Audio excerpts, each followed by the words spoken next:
The invitation sat on my kitchen counter for 3 days before I finally opened it. Cream-colored paper, gold embossing, the works. The Martinez family reunion. Celebrating success together. I traced my fingers over the letters, feeling the slight rays of expensive cardstock against my skin. Of course they'd gone all out. They always did when it came to showing off. My phone buzzed. Another text from my mother. Olivia, please confirm if you're coming. Everyone will be there. Even Marcus is flying in from London. Marcus, my older brother, the golden child, the investment banker who could do no wrong.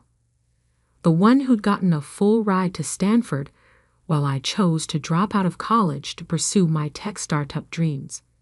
What a waste, Dad had said. We invested so much in your education, and you throw it all away for some pipe dream. I glanced around my modest one-bedroom apartment. The walls were bare except for my whiteboard covered in code and flowcharts. My desk was cluttered with 3 monitors, testing devices, and empty coffee cups. To them, this looked like failure. To me, it was the birthplace of something revolutionary. I typed back, I'll be there.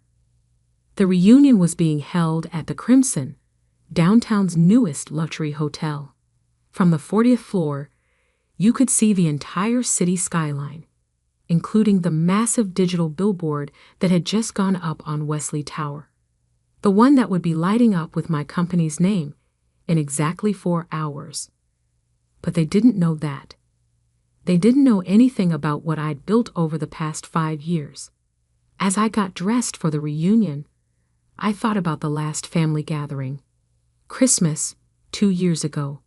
Marcus had just closed his first major deal.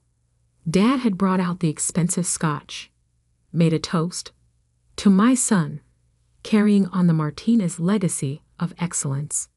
I'd sat quietly, picking at my food, knowing that in my laptop bag was the first prototype of what would become Neurotech's breakthrough neural interface software. The same software that would later attract $80 million in Series B funding and revolutionize how people interact with technology. The same software they dismissed as playing with computers. I chose a simple black dress for the reunion. No designer labels, no flashy jewelry. Let them think what they always thought, that I couldn't afford better. I pulled my dark hair into a neat bun, applied minimal makeup, and grabbed my car keys. The same old Toyota I'd been driving since college. Another point of family ridicule. The drive to the Crimson gave me time to think. About the days I'd spent coding until my eyes burned. About the nights I'd slept on my office floor because I couldn't afford both rent and server costs.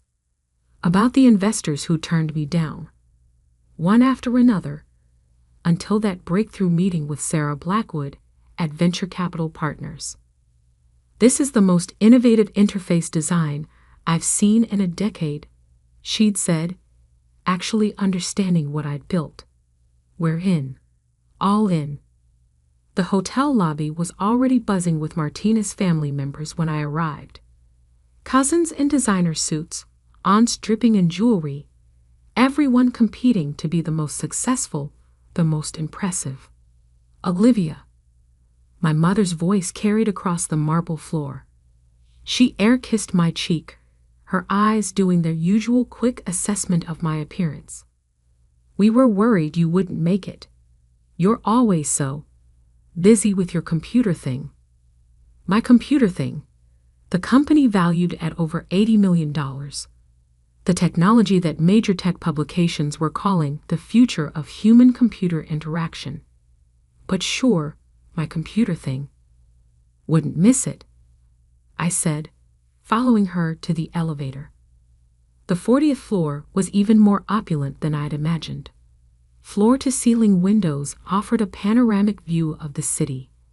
Crystal chandeliers caught the late afternoon sun, sending rainbow reflections across the white tablecloths.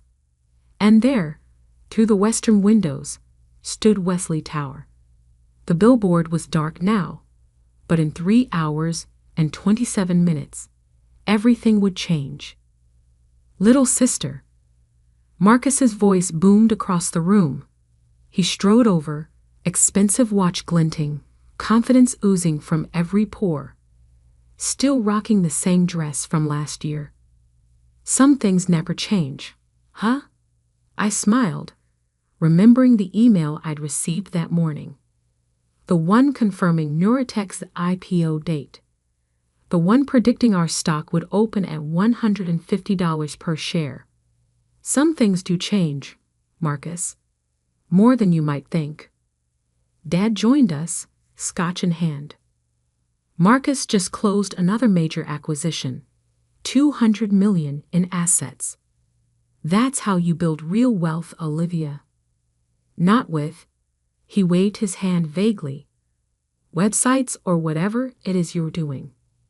I checked my phone. A message from my CTO. Billboard test successful. All systems go for the big reveal. Perfect. The family gathered for dinner. About 40 of us around a massive table. Marcus, naturally, sat at Dad's right hand. I was relegated to the far end, between Cousin Maria, who just opened her third fatal boutique, and Uncle Robert, who still thought Facebook was cutting-edge technology. The bragging began immediately. Marcus dominated, of course, detailing his latest conquests in the financial world. Cousin James talked about his new Mercedes. Aunt Sophia showed off pictures of her daughter's wedding to a minor European royal. Then the spotlight turned to me. "So, Olivia," Marcus called out, loud enough for everyone to hear. "Still living in that rented apartment? What's it been now? 5 years?" Most people would have something to show for all that time. The room grew quiet. All eyes turned to me. Some sympathetic, most judgmental. They were waiting for me to stammer out excuses, to defend my choices, to explain away my apparent failure. I checked my watch. Perfect timing. "Actually, Marcus," I said, standing slowly. "Why don't you look out the window? The one facing Wesley Tower." He frowned, but turned in his chair. Others followed his gaze. The billboard flickered to life. In brilliant blue and white, 50 feet tall, my company's logo appeared. Neuratech. The future is neural. Below it, scrolling news headlines. Neuratech revolutionizes human-computer interaction. Tech startup valued at $80 million prepares for historic IPO. CEO Olivia Martinez, named to Forbes 30 under 30. The silence in the room was deafening. I stayed standing, watching their faces as realization dawned. Marcus's jaw actually dropped. Dad's scotch glass froze halfway to his mouth. Mom's perfectly maintained composure cracked. "That's my company," I said quietly. "The one you called a waste of time. The one you said would never amount to anything. The one that's about to go public with an estimated market cap of over $1 billion. But you live in a tiny apartment," Marcus sputtered. "You drive a Toyota." I smiled. Because I invested every penny back into the company. Because I believed in building something real, not just showing off wealth I hadn't earned yet. Dad stood up so quickly his chair scraped against the floor. "Olivia, why didn't you tell us? Would you have listened?" I asked. "Or would you have tried to take control, like you did with Marcus's first business? Would you have actually understood what I was building, or just seen dollar signs?" The billboard continued its display, casting blue light across their shocked faces. My phone started buzzing. Notifications from tech news sites picking up the IPO announcement. LinkedIn messages flooding in. Twitter exploding with the news. But I wasn't done. Not yet. This was just the beginning of what I had to show them. The silence that followed felt like a physical thing, heavy and thick in the air of that luxurious hotel room. My phone wouldn't stop buzzing. Congratulations from investors, interview requests from tech journals, messages from employees celebrating our impending IPO.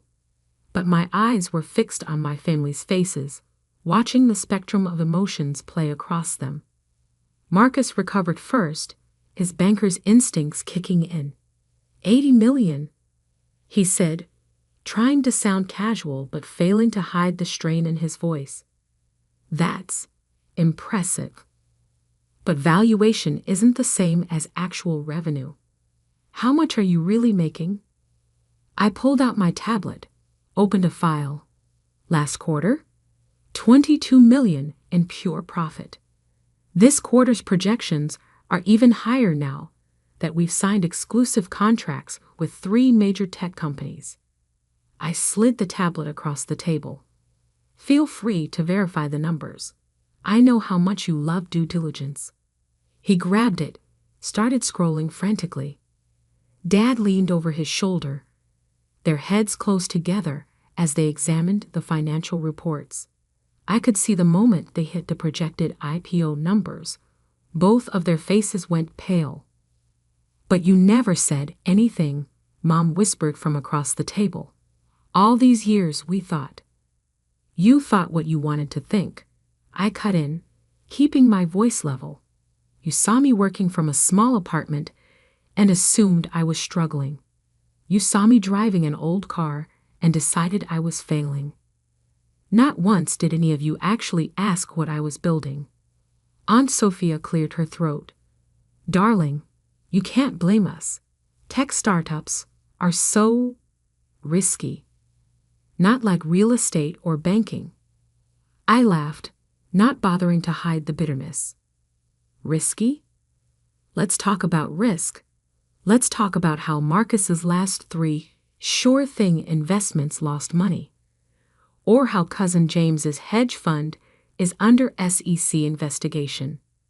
Yes, I know about that. James choked on his wine.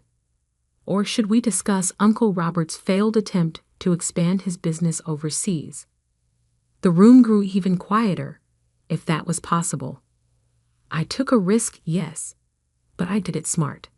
I lived below my means. I reinvested every profit. I built something sustainable while all of you were buying new cars and vacation homes to impress each other. Dad finally looked up from the tablet. Why now? Why reveal all this at the family reunion? I walked to the window, gestured at the billboard still glowing against the darkening sky. Because tomorrow morning, when the markets open, everything changes. Neuratech goes public. And I wanted you all to hear it from me first, in person, so you could understand exactly what you've been mocking all these years. My phone buzzed again. A message from Sarah Blackwood. Major tech news outlets picking up the story. Get ready for a crazy week. The real question, Marcus said, his voice taking on that smooth, practiced tone he used for business deals, is how we can get involved. As family, surely there's an opportunity for some pre-IPO shares, or... No, the word came out sharp, definitive. Several people flinched. This isn't a family business. This is my company, built with my ideas, my work, my sacrifices. The same ones you all laughed at. Remember last Christmas, Marcus? When you said I was playing entrepreneur while you were doing real business.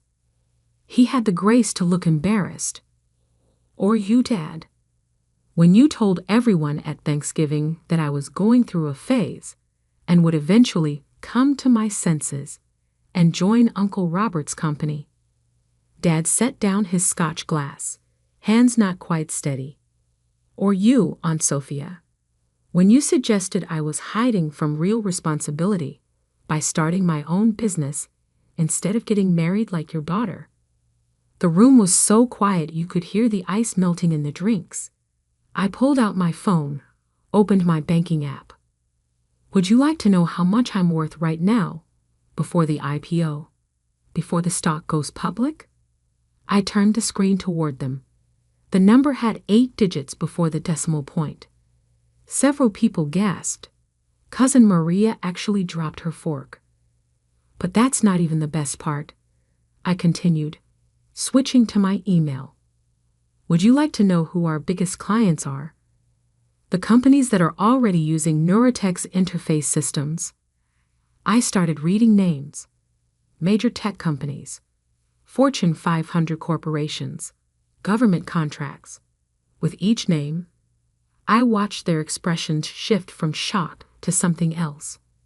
Realization, understanding of just how badly they had underestimated me. And tomorrow, I said, putting my phone away, when the opening bell rings on Wall Street, that number in my account, it's going to add a few more digits. Marcus stood up, straightening his tie. Olivia, look, maybe we got off on the wrong foot. As your brother, I could offer some valuable insights about managing this kind of wealth. My experience in banking. Sit down, Marcus, I said quietly. This isn't a negotiation. This isn't an opportunity. This is me showing you what I've built, despite all of you, and making it clear that none of you will be part of it. But we're family, Mom protested. Family? I turned to face her. Was it family when you told your friends I was finding myself instead of admitting I was running a company? Was it family when Dad excluded me from the holiday card because my career choices didn't fit the family image? The billboard outside flickered, cycling through more headlines about Neurotech's innovations. The blue light cast shadows across their faces, highlighting every flinch, every grimace. Tomorrow morning, every major news outlet will be running stories about Neurotech, about our technology, our growth, our future. About me. And not one of those stories will mention the Martinez family, because you chose not to be part of this journey. You chose to mock it instead. I picked up my purse, getting ready to leave. But I had one more thing to show them. Oh, and that rented apartment you all love to joke about. Look at this. I pulled up another email on my phone, turned it around so they could see the attached image. It was a purchase agreement for the penthouse of the city's most exclusive residential building. The price made several people audibly gasp. I close on it next week. I could have bought it months ago, but I wanted to wait, to prove something to myself and to all of you. Prove what? Dad asked, his voice barely above a whisper. I smiled, but there was no warmth in it. That success isn't about showing off. It's about building something real, something lasting, something none of you believed I could do. The room erupted in voices, questions, protests, sudden offers of support and congratulations. But I was already walking toward the door. Enjoy the rest of the reunion, I called over my shoulder. I have a company to run. As the door closed behind me, I heard the chaos break out in full force. The accusations, the arguments, the desperate attempts to make sense of what had just happened. But I was done listening to them. I had bigger things to focus on. Tomorrow was going to be interesting. The morning of the IPO, I woke up before my alarm. The sun wasn't even up yet, but the city was already humming with energy. Or maybe that was just my own anticipation making everything feel more alive. I stood by my apartment window, coffee in hand, watching the first hints of dawn touch the Neurotech billboard. My phone had been buzzing nonstop since I left the reunion. 57 missed calls from family members, over 100 text messages, emails, LinkedIn requests, even a few desperate attempts to reach me through my company's official channels. I ignored them all. Instead, I opened a different message. One from Sarah Blackwood, sent late last night. Trading floor is electric with pre-market buzz. Your story is everywhere. Ready to make history? I smiled, remembering the day she first believed in my vision. When everyone else saw a girl playing with computers, she saw the future. Now, 5 years later, we were about to prove every doubter wrong. My personal assistant, Maya, arrived at 6:30 a.m. sharp. Cars waiting downstairs, she said, handing me a fresh coffee and a tablet displaying the morning's news headlines. Every major network wants an interview. The Wall Street Journal's piece about you is trending worldwide. I scanned the headlines while we rode the elevator down. Neurotet IPO set to break records. From dropout to tech pioneer. The Olivia Martinez story. Silicon Valley's next big thing goes public. The car was barely moving through the morning traffic when my phone rang. Dad. The 7th time he tried calling since dawn. This time, I answered. Olivia, he started, his voice uncharacteristically uncertain. We need to talk about yesterday. I'm a bit busy right now, Dad. About to take my company public. That's exactly what we need to discuss. The family has concerns about. The family's concerns stopped mattering the moment you all decided I wasn't worth supporting. I cut in. I have to go. The opening bell waits for no one. I hung up as we pulled up to the stock exchange. Camera flashes started immediately. Reporters called out questions. This was it, the moment everything changed. Maya touched my arm. Your brother Marcus is here, trying to get past security. Of course he was. The banker in him couldn't resist a major market event, especially one that would make his little sister worth more than the entire extended family combined. Let him watch from the public area, I said, but he doesn't get anywhere near the trading floor. The next 2 hours were a blur of handshakes, interviews, and final preparations.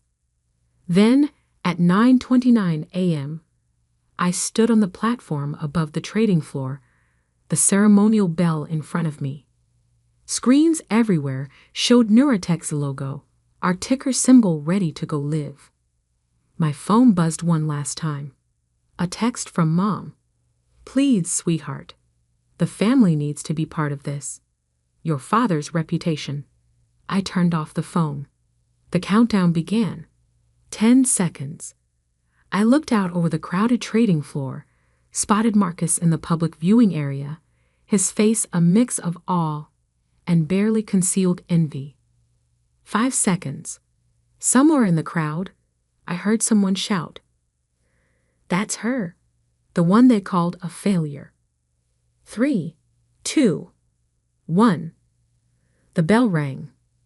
The screens exploded with numbers. Our opening price, $180 per share, already higher than projected. The trading frenzy began immediately. Within minutes, the price jumped to $220. Sarah appeared at my side, grinning. Congratulations, billionaire. I blinked. The numbers were still climbing. $240, $255. My net worth was increasing by millions with each passing minute. Ms. Martinez, reporters called out. How does it feel to be one of the youngest self-made billionaires in tech? I stepped to the microphone, thought about all the family dinners where I'd been dismissed, all the reunions where I'd been the cautionary tale. Success isn't about proving others wrong, I said. It's about proving yourself right, about believing in your vision when no one else does. The trading continued. By lunch, Neurotech's stock had stabilized at $275 per share. My phone, when I finally turned it back on, had exploded with messages from financial advisors, wealth management firms, and of course, family members. One email caught my eye, from Uncle Robert. I always knew you had potential. Perhaps we could discuss some investment opportunities. Delete. Another from Marcus. Little sister, you've certainly proved your point. Now let's talk about how the family can support your success. Delete. Late that afternoon, I finally left the stock exchange. The city felt different somehow, or maybe I was the one who had changed. Maya met me at the car. Your new penthouse is ready. Would you like to see it? I nodded. We drove uptown, past the building where my family had gathered just yesterday. The billboard still shone bright. Neurotech. The future is neural. But now it also displayed our stock price, a public reminder of what I'd built. The penthouse was everything I'd dreamed of. Spacious, modern, with views that made the city look like a painting. But I didn't want to fill it with expensive furniture or flashy art. Instead, I'd had one wall converted into a massive whiteboard. Another held 3 large monitors, a dedicated space for creating, for building, for continuing what I'd started. Your father called the office again, Maya said. The family is having an emergency meeting tonight. They're worried about implications. I walked to the window, looked out over the city I'd conquered. Let them worry. Let them finally understand what they missed by underestimating me. And the interviews? Everyone wants to know the story behind Neurotech's success. I smiled, thinking about all the young entrepreneurs out there, all the dreamers being told they're wasting their time. Schedule them, but make sure they understand. This isn't a story about revenge. It's about vision, about believing in yourself when no one else will, about building something real while others are busy showing off things they haven't earned. My phone buzzed one last time. A message from Sarah. Board meeting tomorrow. Time to plan the next chapter. I replied immediately. Ready when you are. Because this wasn't the end of my story. It was just the beginning. I had more to build, more to create, more to prove, not to my family, but to myself. Let them have their reunions, their shallow displays of wealth, their desperate attempts to maintain their image. I had work to do. Real work, the kind that changes the world.